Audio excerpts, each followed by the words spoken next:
السلام علیکم ورحمۃ اللہ وبرکاتہ۔ اعوذ باللہ من الشیطان الرجیم، بسم اللہ الرحمن الرحیم۔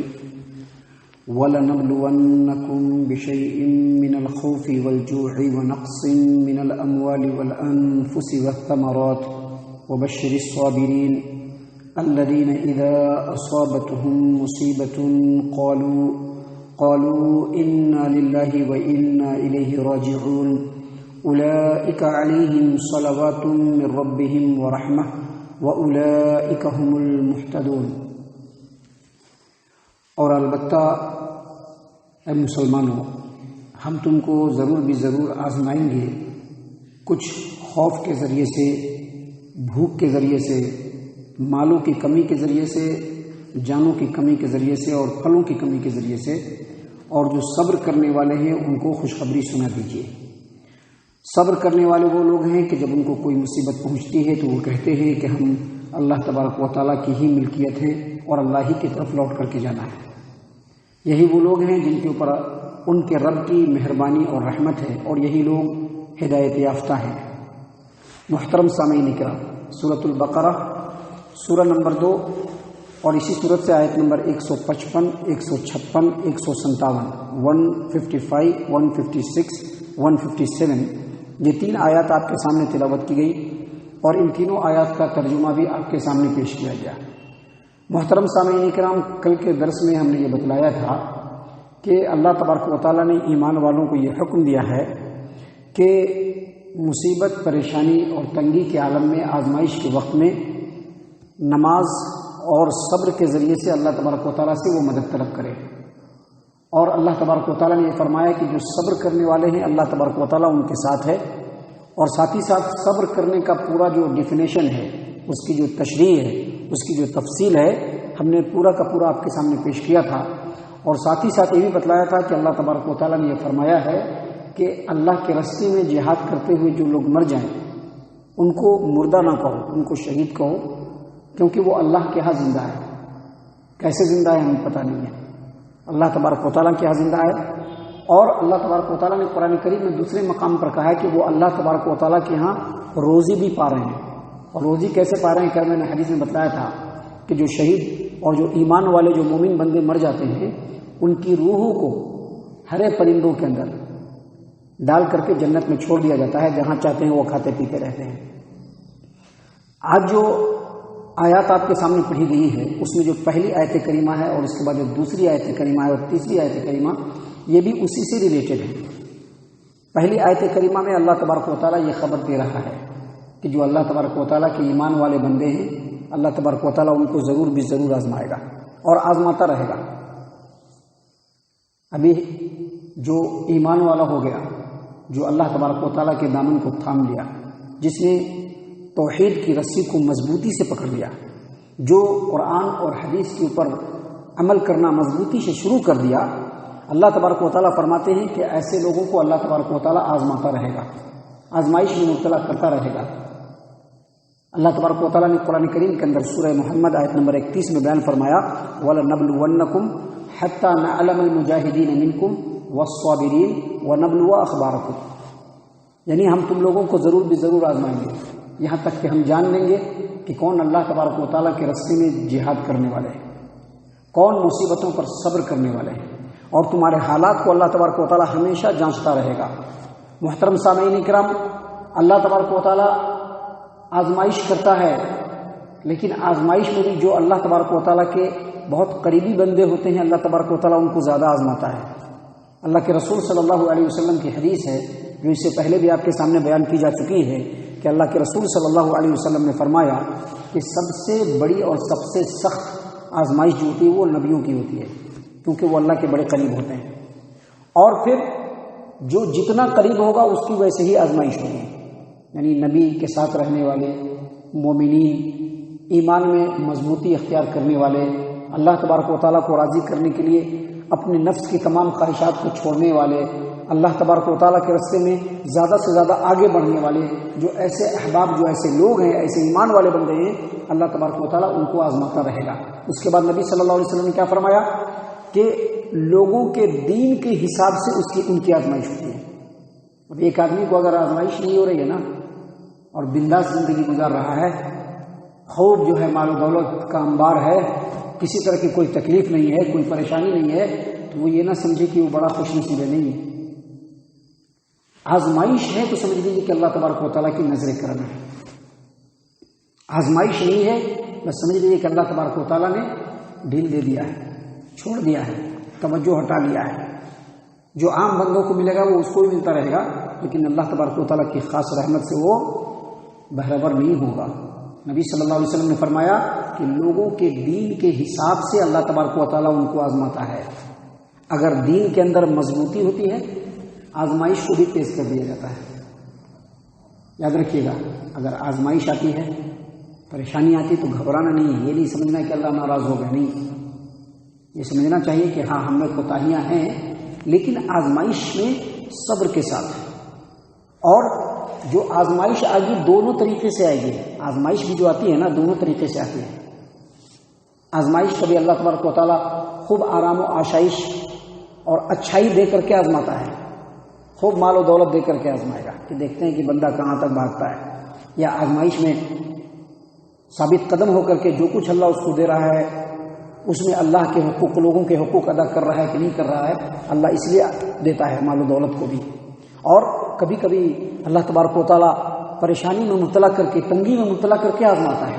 اللہ تعالیٰ نے قرآن کریم کے اندر سورۃ الانبیاء آیت نمبر 35 میں بیان فرمایا، وَنَبْلُوكُمْ بِالشَّرِّ وَالْخَيْرِ فِتْنَةً وَإِلَيْنَا تُرْجَعُونَ. تم لوگوں کو کبھی خیر دے کر کے آزمائیں گے، کبھی پریشانی دے کر کے آزمائیں گے، کیونکہ تم لوگوں کو ہماری طرف لوٹنا ہے. تو آزمائش ہوگی. اور اللہ تبارک و تعالیٰ نے یہاں پر بیان فرمایا سورۃ البقرہ آیت نمبر 155، وَلَنَبْلُوَنَّكُمْ، ہم تم لوگوں کو ضرور بھی ضرور آزمائیں گے، بِشَيْءٍ مِّنَ الْخَوْفِ، خوف دے کر کے آزمائیں گے.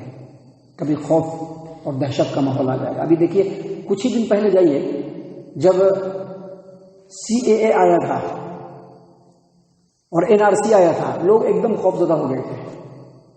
بہت ہی زیادہ پینک کریٹ ہو گیا تھا لوگوں کے درمیان میں، بہت زیادہ لوگوں کے اندر خوف و ہراس کا ماحول بن گیا تھا.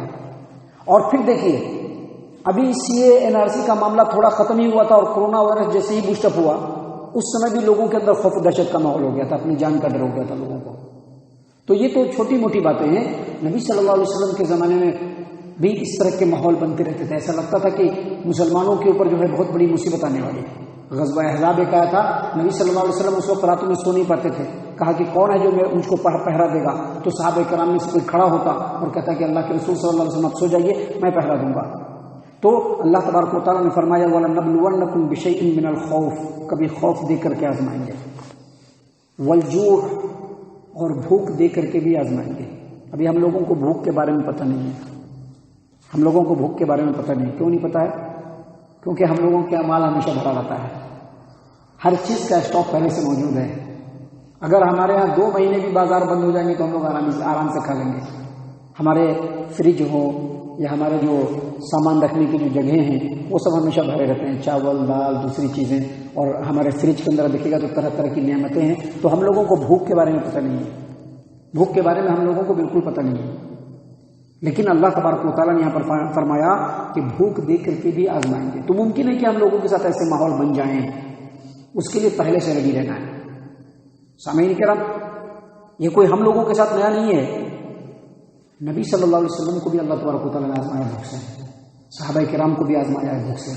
صحیح البخاری کتاب الہبہ کی روایت ہے، ام المؤمنین عائشہ رضی اللہ عنہا روایت کرتی ہیں، اپنے بھانجے سے وہ کہتی ہے کہ بھانجے، ہم لوگ ایک چاند دیکھتے تھے، دوسرا چاند دیکھتے تھے، تیسرا چاند دیکھتے تھے اور ہم لوگ ویسے ہی رہتے تھے. کیا مطلب؟ یعنی 2 مہینے گھر میں آگ نہیں جلتا تھا، چولہا نہیں سلگتا تھا. پوچھا کہ پھر آپ لوگوں کا گزر بسر کیسے ہوتا تھا؟ پانی پیتے تھے اور کھجور کھاتے تھے بس. اور پڑوس میں کچھ انصاری لوگ تھے، وہ لوگ جو ہے کبھی کبھی دودھ بھیج دیتے تھے، ہم پی لیتے تھے اور ہم اللہ کے رسول صلی اللہ علیہ وسلم کو بھی پلا دیتے تھے. اب سوچ سکتے ہیں کہ کتنی کیسی حالت تھی اس وقت. اللہ کے رسول صلی اللہ علیہ وسلم کے ایک صحابی ابو ہریرہ رضی اللہ عنہ، صحیح البخاری کتاب الاطعمہ کی روایت ہے. ذرا سوچئے گا اور غور کیجیے گا اور اپنی زندگی سے کمپیئر کیجیے گا. اور پھر اللہ تبارک و تعالیٰ کو راضی کرنے کے لیے جو ہمارے اقدامات ہیں اور ہم جو ایکشن لے رہے ہیں کیسے ہم اللہ کو راضی کریں گے، ہمارا کتنا لو گریڈ کا ہے، کتنا جو ہے گھٹیا ہم لوگوں کا پرفارمنس ہے اللہ کو راضی کرنے کے لیے، اس پر بھی غور کیجیے گا۔ دیکھیے صحابی رسول ابو ہریرہ رضی اللہ عنہ کہتے ہیں کہ اللہ کے رسول صلی اللہ علیہ وسلم کی زندگی تک، اللہ کے رسول صلی اللہ علیہ وسلم کے آل و اولاد میں 3 دن ایسا نہیں گزرا کہ لگاتار 3 دن تک ان لوگوں نے بھر پیٹ کھانا کھایا ہو۔ 3 دن تک ہم لوگوں کا پیٹ ہمیشہ بھرا رہتا ہے الحمدللہ، لیکن عمل کے معاملے میں یہی ہے۔ عمل دیکھ لیجیے، یہ اتنے سارے لوگ ہیں فجر کی نماز پڑھنے کے لیے، اتنی بڑی آبادی ہے، ہر گھر میں آپ گھس کر کے دیکھیے گے لوگ سوئے ہوئے بستر پر، ان کو نیند نہیں کھلتی ہے کیونکہ بہت زیادہ کھاتے ہیں نا، ہر چیز سے بالکل آسودہ ہیں، پریشانی نہیں ہے، اسی لیے ان کو نیند نہیں کھلتی ہے۔ کیا نماز پڑھنا ہے، اٹھ کے پڑھ لیں گے بعد میں۔ محترم سامعین کرام، یہ ساری چیزیں جو ہے وہ بہت اہم ترین ہیں ہماری زندگی کے لیے۔ اللہ تبارک و تعالیٰ نے فرمایا وَلَنَبْلُوَنَّكُمْ بِشَيْءٍ مِّنَ الْخَوْفِ وَالْجُوعِ، خوف دے کر کے بھی آزمائیں گے، بھوک دے کر کے بھی آزمائیں گے، وَنَقْصٍ مِّنَ الْأَمْوَالِ، کبھی مال کمی ہو جائے گی، کبھی مال کمی ہو جائے گی۔ یہ ہمارے اور آپ کے ساتھ ایسا ہو سکتا ہے اور ہوتا رہتا ہے کہ مال کی کمی ہو جاتی ہے، پریشانی ہو جاتی ہے۔ سبھی لوگوں کے ساتھ ایسا نہیں ہوتا ہے، لیکن ابھی بھی کچھ لوگ ایسے ہیں کہ جن کو مال کی پریشانی ہو جاتی ہے۔ اور اللہ تبارک و تعالیٰ نے مزید فرمایا وَنَقْصٍ مِّنَ الْأَمْوَالِ وَالْأَنفُسِ، تمہارے اپنے فوت ہو جائیں گے، جس سے بہت زیادہ پیار ہوگا، جس سے بہت زیادہ چاہت ہوگی، اس کو اللہ موت دے دے گا، اس وقت بھی صبر کرنا ہے۔ ہوتا ہے ایسا، جس سے بہت زیادہ چاہت ہوتی ہے، بہت زیادہ لگاؤ ہوتا ہے، اس سے بھی صبر کرنا ہے۔ اور صبر کیسے کرنا ہے؟ واویلا مچا کر کے نہیں، رونا دھونا کر کے نہیں، بلکہ جیسے ہی ہو ویسے ہی، اے اللہ تیری طرف سے امانت تھی، اللہ تبارک و تعالیٰ ہم اس سے راضی ہیں، اللہ تبارک و تعالیٰ تو جو چاہے بہتر تیرے حق میرے حق میں اللہ تو کر۔ محترم سامعین کرام، ایک عورت تھی، اس کا کوئی اپنا مر گیا تو اس کی قبر پر بیٹھ کر کے رو رہی ہے وہ عورت۔ نبی صلی اللہ علیہ وسلم کو ادھر سے گزر ہوتا ہے، آپ صلی اللہ علیہ وسلم کہتے ہیں کہ اگر تو صبر کرتی تو تیرے لیے بہتر ہوتا۔ وہ عورت نبی صلی اللہ علیہ وسلم کو پہچان نہیں پاتی ہے، کہتی ہے جاؤ تم کو کیا ہے، تمہارے اوپر تھوڑے بیت رہا ہے جو تم کو پریشانی ہوگی، ہمارے اوپر بیت رہا تم کو پریشانی ہو رہی ہے۔ یہ عورت ایسا کہہ رہی تھی اور نبی صلی اللہ علیہ وسلم گزر گئے۔ لوگوں نے کہا کہ کس کو بول رہی ہو؟ وہ محمد عربی صلی اللہ علیہ وسلم ہے۔ جیسے ہی کہا کہ اس عورت کو ہوش آیا، فوراً اٹھی اور اٹھ کر کے اللہ کے رسول صلی اللہ علیہ وسلم کے دروازے پر گئی۔ حدیث کے الفاظ ہیں، دیکھیے اس وقت ہی بیان کر دیا گیا۔ حدیث کے الفاظ کیا ہیں کہ وہ کہتی ہے کہ جب میں نبی صلی اللہ علیہ وسلم کے دروازے پر گئی تو کوئی سیکورٹی گارڈ نہیں تھا۔ ابھی ہوتا ہے نا ذرا سا کچھ پاور مل گیا تو سیکورٹی گارڈ کھڑا ہو جاتا ہے نا، کوئی سیکورٹی گارڈ نہیں تھا۔ وہ عورت سیدھے گھر میں گھسی، نبی صلی اللہ علیہ وسلم کی خدمت میں گئی اور کہا کہ اللہ کے رسول صلی اللہ علیہ وسلم معاف فرمائیے گا، میں آپ کو پہچان نہیں پائی۔ تو نبی صلی اللہ علیہ وسلم نے کہا الصبر عند الصدمۃ الاولى، فرسٹ اٹیمپٹ میں ہی صبر کر لینا ہے۔ ابھی جیسے ہی مصیبت آئی، جیسے ہی کوئی اپنا مجھ سے بچھڑا، جیسے ہی کس سے محبت تھی اور وہ ہم سے گیا، فرسٹ اٹیمپٹ میں ہی صبر کرنا ہے۔ یہ نہیں کہ رو دھو کر کے 2 دن کے بعد، 4 دن کے بعد، 10 دن کے بعد جو صبر آ رہا ہے اس کو صبر نہیں کہتے، اس کو فرسٹ اٹیمپٹ میں ہی اللہ تیرا فیصلہ تھا، تیری امانت تھی، تو لے گیا، اے رب العالمین ہم راضی ہیں۔ اللہ تبارک و تعالیٰ نے اسی بات کو یہاں پر بیان فرمایا کہ ہم تم کو آزمائیں گے، کبھی خوف دے کر کے، کبھی بھوک دے کر کے، کبھی مالوں کی کمی سے، کبھی تمہارے اپنے جو ہے موت کا جام نوش کر لیں گے، اور کبھی پھلوں کی کمی سے۔ لیکن ایسے وقت میں صبر کرو گے تو اللہ نے فرمایا وبشر الصابرین، صبر کرنے والوں کو آپ خوشخبری سنا دیجیے کہ ان کو اللہ تبارک و تعالیٰ ان سے راضی ہو گیا ہے، اللہ تبارک و تعالیٰ اپنی رحمت میں اس کو پناہ لے لیا ہے، اللہ تبارک و تعالیٰ ایسے لوگوں کو سلام کرے گا۔ محترم سامعین کرام، آگے اللہ تبارک و تعالیٰ نے فرمایا کہ صبر کرنے والے لوگ کون ہیں؟ صبر کرنے والے لوگ کون ہیں؟ صبر کرنے والے لوگ وہ ہیں اذا اصابتهم مصیبہ، کہ جب ان کو کوئی مصیبت پہنچتی ہے، کوئی تکلیف پہنچتی ہے، کوئی آزمائش پہنچتی ہے، تو وہ کیا کہتے ہیں؟ انا للہ و انا الیہ راجعون، انا للہ و انا الیہ راجعون۔ صرف موت پہ ہی نہیں، کچھ بھی نقصان ہو کہیے انا للہ و انا الیہ راجعون، اللہم اجرنی فی مصیبتی واخلف لی خیرا منہا۔ صحیح مسلم کتاب الجنائز باب ما یقال عند المصیبہ کے اندر یہ روایت ہے جو ابھی ہم آپ کے سامنے پیش کریں گے انشاءاللہ۔ اللہ تبارک و تعالیٰ نے فرمایا کہ صبر کرنے والے وہ ہیں کہ جب بھی ان کو مصیبت پہنچتی تو کیا کہتے ہیں؟ انا للہ و انا الیہ راجعون. اور اس کے بعد اللہ تبارک و تعالیٰ نے فرمایا اولئک علیہم صلوات من ربہم ورحمہ، یہی وہ لوگ ہیں جن کے اوپر اللہ تبارک و تعالیٰ کی مہربانی ہے اور رحمت ہے. مہربانی بھی ہے اور رحمت بھی ہے کہ ان کے اوپر مصیبت پہنچی تو انہوں نے صبر کر لیا.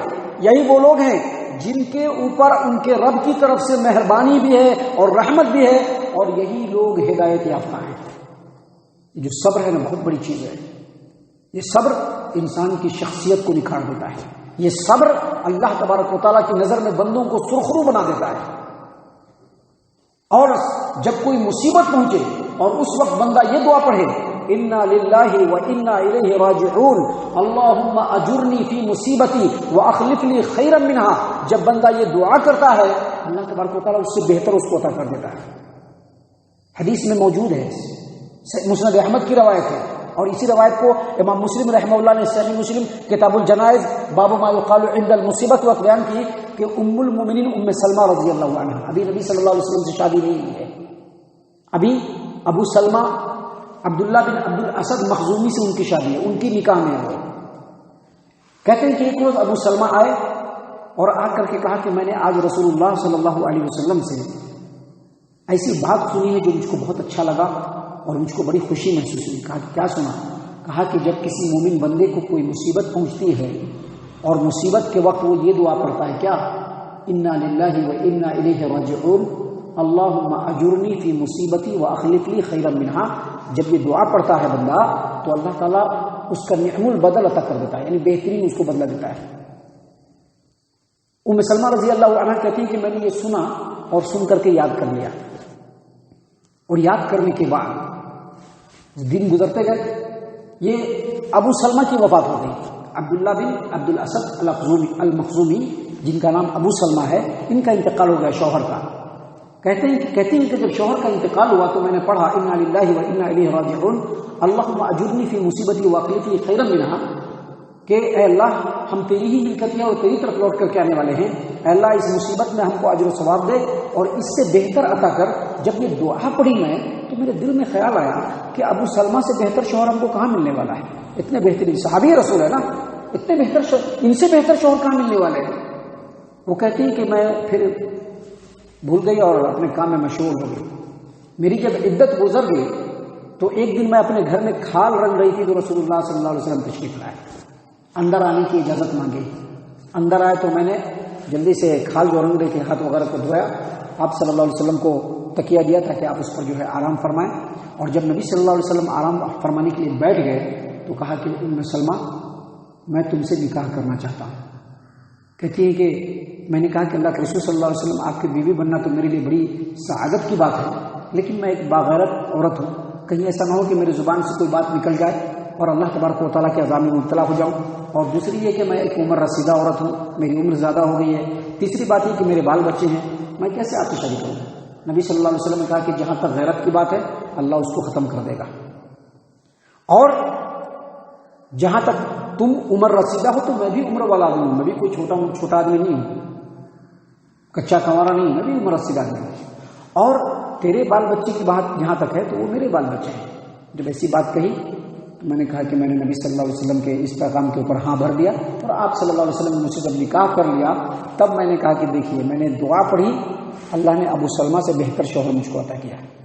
تو یہی وہ دعا ہے جس کو اللہ تبارک و تعالیٰ نے اس قرآن کریم میں بھی سکھلایا ہے، اور نبی صلی اللہ علیہ وسلم نے فرمایا ہے کہ جب کوئی مصیبت ہو تو بندہ کیا پڑھے انا للہ و انا الیہ راجعون اللہم اجرنی فی مصیبتی واخلف لی خیرا منہا. اگر ایسا پڑھیں گے اللہ تبارک و تعالیٰ کی نظر میں قابل رحم و کرم بھی ہو جائیں گے، اللہ تبارک و تعالیٰ کی رحمت کے پناہ میں بھی آ جائیں گے، اور اللہ تبارک و تعالیٰ بہترین بدلہ بھی عطا کرے گا. اللہ تعالیٰ سے دعا ہے کہ اللہ تعالیٰ ہم تمام کو ان تمام باتوں کے اوپر خوب غور و فکر اور تدبر کرنے کی توفیق عنایت فرمائے. اللہ تعالیٰ ہم تمام کو صحیح معنوں میں پکا سچا مومن مسلمان بنائے. ہم تمام کو اللہ تبارک و تعالیٰ اللہ اور اس کے رسول صلی اللہ علیہ وسلم کی اطاعت و فرما برداری کرنے والا بنائے. صحابہ کرام رضی اللہ عنہم کے طریقے پر چلنے والا بنائے. جنت الفردوس میں جگہ عطا فرمائے. اے اللہ ہم تمام کو جہنم سے پناہ دے. اے رب العالمین ہم تمام کو جہنم سے پناہ دے. اے مالک الملک ہم تمام کو جہنم سے پناہ دے. آمین یا رب العالمین. وما علینا الا البلاغ المبین.